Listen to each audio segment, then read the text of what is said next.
हे आंदोलन आम्ही व्हॉलीबॉल ह्यासाठी घेतलंय की लोकप्रतिनिधी नाले साफसफाई होत नाही म्हणून टाकतात अधिकाऱ्यांवर, अधिकारी टाकतात कंत्राटदारावर, कंत्राटदार टाकणार अधिकाऱ्यांवर।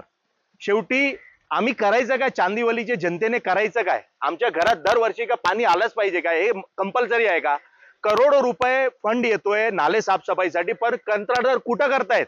फक्त आता आम्ही आंदोलन केलं म्हणून एक नाला एवढा वरचा कचरा काढणार, त्याच्यानी काय नाले साफ होणार नाही। त्यांना नाले साफ कसे करायचे आहेत? आतमधली माती 2-2, 4-4 फूट यांना ती जी माती आहे ती बाहेर काढायची आहे आणि रस्ता मोकळा करून द्यायचा आहे। परंतु कुठेही असे काम होत नाही। फक्त बिल पास करण्यासाठी थोडेफार फोटो लागतात आणि व्हिडिओ लागतात, तेवढंच काम होत आहे आणि बिल पास करून घेतात। खालपासून ते वरपर्यंत सगळे टक्केवारीमध्ये मिळालेले आहेत। यामुळे आज आमच्या चांदिवलीची परिस्थिती आहे। थोड्या दिवसा अगोदर आमच्या चांदिवली विधानसभेमध्ये नारळ फुटला गटर साफ करण्याचा।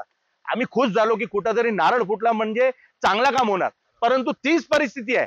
20 वर्ष एकाने जे केलं, लोकांना सांगून सांगून तो काम करत नाही म्हणून त्याला घरी बसवलं। नवीन आमदार निवडून दिलं, 5 वर्षापासून आमच्या घरात त्याच पद्धतीने चांदिवलीमध्ये पाणी येतोय। परत ह्याही वर्षी तीच परिस्थिती। लोकांना माहित होतं कामावरनं मतदान भेटणार नाही म्हणून हिंदू मुसलमान झालं। ठीक आहे, झालं, निवडून आलात, लोकांची कामं तरी करा।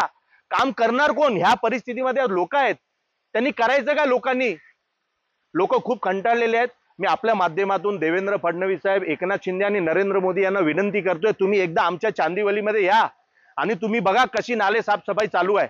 तुमच्या नावावर लोकांनी भरभरून मतदान केलेलं आहे आणि तुम्ही यांना हे देताय।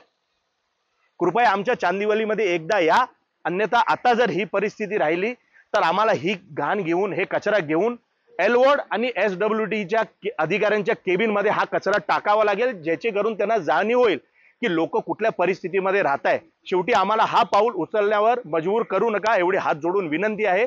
एवढाच।